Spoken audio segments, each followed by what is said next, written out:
So let's put these parts into the car, or let's make the parts. I guess you could say, because they're imaginatively installed on the car. We just have to make them exist. So you could even copy it based off of another car. Like if I say I want the bases to be like a Charger 69, I'll just copy something here and throw it under Brera. Or in this case, I'm just going to keep it simple, keep it Brera. Name the car part.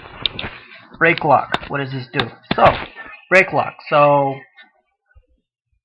if you don't know, brake lock is the time it takes for the brakes to lock versus the brakes, which is the actual force that it's taking away or being used to slow down the car. So this is basically how well the car is going to actually slow down when the brakes are pressed, versus this is the brakes locking the wheels, causing the car to slide. So I can set it to something really high so that the brakes will basically never lock, so the car won't slide under any circumstances. But me personally, I like to put it a little low because car sliding is not that bad. AI in the base game tends to be afraid to drive anyway, so it probably helps them to grow a pair and actually just drive. These I tend to decrease for the same reason, just to make it more challenging as well, especially when you start editing tires, transmission, all that stuff, and you'd be able to make like a AI drift car, which I've done a few times.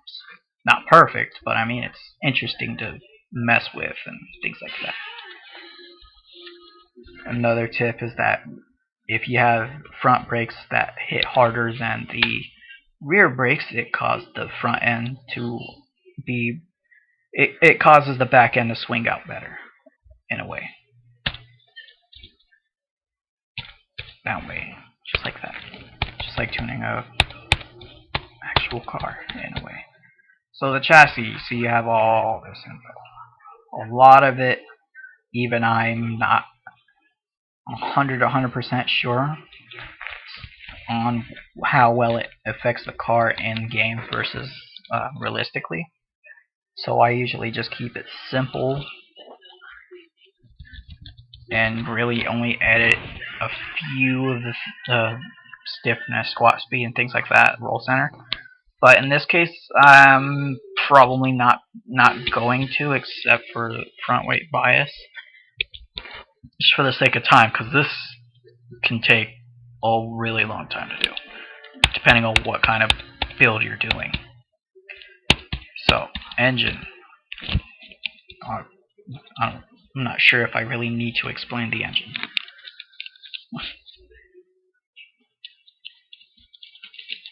But we need one anyway. So, the torque is basically the acceleration of the car. Flywheel mass is, well, I mean the flywheel mass, but a smaller one means it picked the gear, basically feeling of the gear picking up faster when it's smaller. The smallest I would say you should or could go would be like 7, and anything shorter than that, like 6.5, is kind of pushing it to be like go-kart feely, versus when you put it really high, like 14 or so, it's like classic muscle car feely when it comes to pushing the pedal or pushing the gas. So these, bear in mind that you can increase these. I tend to increase these a lot, merely because, as mentioned before, the AI tends to be afraid of actually, going, and which kind of takes away from the challenge of the game sometimes, especially after you install a few mods. So we're gonna make this person, character, whatever, a bit tough to keep up with. It'll give us more challenge. So how do we do that? I usually stay peaked around depending on the build of the car, whether I'm building a drag car or a track car, I'll stay around 900 up to 1700 in torque, and that's pretty high.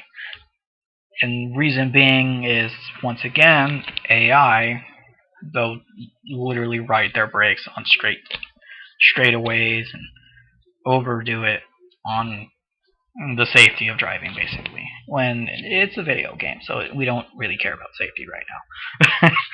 So, where are we going to put it? Well, let's cap out at 1300. So, this is our cap. This is our. So, how are we going to get to 1300? Well, we're going to add 1000 to that. So, we do that to every single one of them. Not the best. And you can be more precise or more realistic when it comes to power curves by doing it in proportions. Like, oh, I want it to have a 75% increase in speed. Well, you can go ahead and do that here too. Another easy way to do it, but it affects everything globally, is when you go up here to put AI vehicle and racers, you can literally just edit it through there. Acceleration multiplier, but I don't, because I'd rather just build a car uniquely. Alright, so we did the 3 of the 5. Now we gotta do the tires. Where is it? Exotic. We're gonna base it off the Brera. Once again, we don't have to, but I'm going to continue doing so. Oh yeah. There we go. Dynamic grip. This is basically what keeps the car from sliding around, versus static grip, which is basically the grip in which the car, no matter how slidey the car is, it will continue to go. Kind of like muscle cars in the game, anyway. Realistically, I don't think muscle cars are this slidey. They're heavy, but they're not that slidey. But that's that. We'll just keep that there. Steering. This is the steering ratio of your car. Most of the tuners will have it around 7. Actually, no, that's in yaw speed. But most of the tuner cars, I mean, you can even just reference it. Go down here, you can see a list of the other tuner cars. See, right here? See, it's usually around the 1.0 range.